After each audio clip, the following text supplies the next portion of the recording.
when it comes to the raised garden bed that I went with here, I was watching some videos and I seen a lot of people were just making them out of wood, building them, and some people made them really crafty. I could see why some built them the way they built them. But like I mentioned in my first video I made, the property I moved into had this 1,000 gallon water tank, one that you use to transport water to and from places, like on a trailer. And it was all shot up with like BB holes. There was trash in it. It really was just going to crap. So instead of trashing it, I know like my first video didn't really show you guys what I did, and I did think it was cool, so I figured I'd make another video. But I took a little sawzall or hacksaw and pretty much just cut it directly in half, and look at how good this turned out here. So I still need to weed eat and cut the grass today. It's been I'm behind, obviously. It does not look good, but this is going to be the bottom part of the water tank that I cut in half. You can see it still has the clippings on it, which at times isn't really too good because it can cut the fruit. So I got to find something to essentially put over that lip. But in all, this part of the tank works beautifully. These main supports right here, where like technically you would put a beam, it's just, it holds well. And it actually, because it's a water tank, it has a gigantic port right here that typically you would screw into, so it's not going to hold water. I also put some holes in it with my drill. I just pretty much just put any random size drill bit on it, and on top of the BB holes that I found in it, I also drilled probably 200 extra holes so it would drain. And this thing is really nice. I'm not saying to go buy one to do this, it's just cool. I thought it was a pretty nifty DIY, and it works so nice. It's just I guess if you come across one in like a scrapyard or on Marketplace and it's beat up or it was used for something that somebody's not going to want it after chemicals were in it, just take it, throw some bleach in it like I did. I bleached the crap out of these, and then I filled the base with like sticks, twigs, rocks before I put the soil in, because I didn't have that much soil. But I filled it first and then I put the soil in. And when the soil fills it up, originally it was pretty high. It came up probably to like, I don't know, it was probably about 5 inches higher around the perimeter. But with the rain and it getting compacted, it did make its way down. But it turned out really nice. Like I said, this is gonna be the base right here.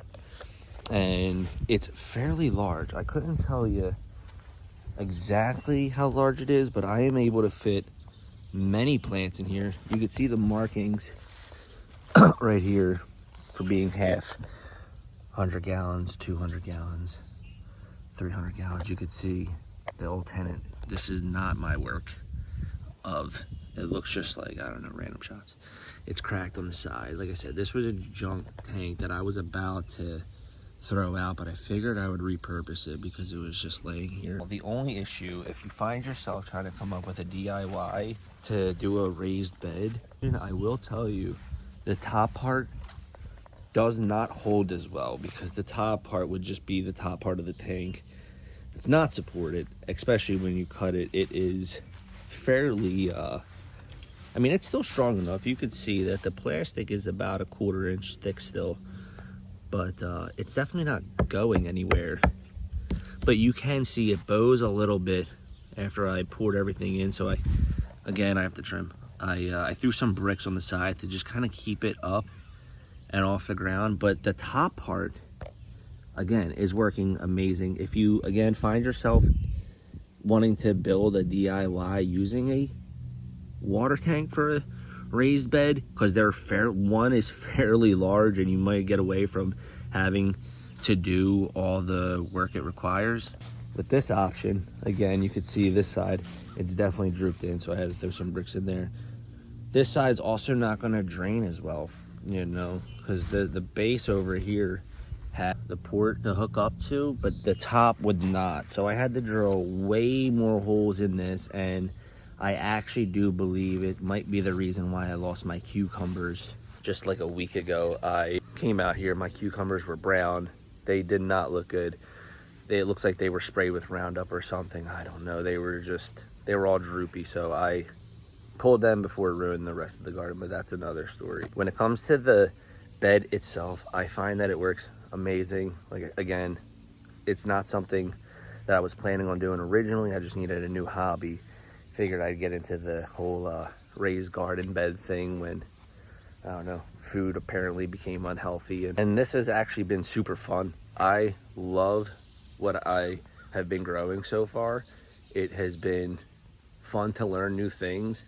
I'm somebody who's doing this through trial and error. Again, I have no idea what I'm doing. If you watch my first video, I got my zucchinis and eggplants and basil. I threw it all at random. I pretty much just filled this thing, both halves, until I couldn't anymore. My carrots didn't make it. That was one thing that I know nothing about, but they were the tiniest little orange stems and they just didn't make it. But everything else seems to be doing fine. I do have to water pretty much myself. I have some rainwater coming off a broken gutter over here. But when it comes to the tanks themselves, I just thought it was a very creative idea. And if anybody has anything that they like to add on how I can keep this garden pretty much thriving and doing its best, please tell me, because all ideas are appreciated and welcomed here on this channel. I am a newbie trying new things with my garden. I'm super excited. I'm thinking about getting another water tank, cutting it in half, just because the size it does create.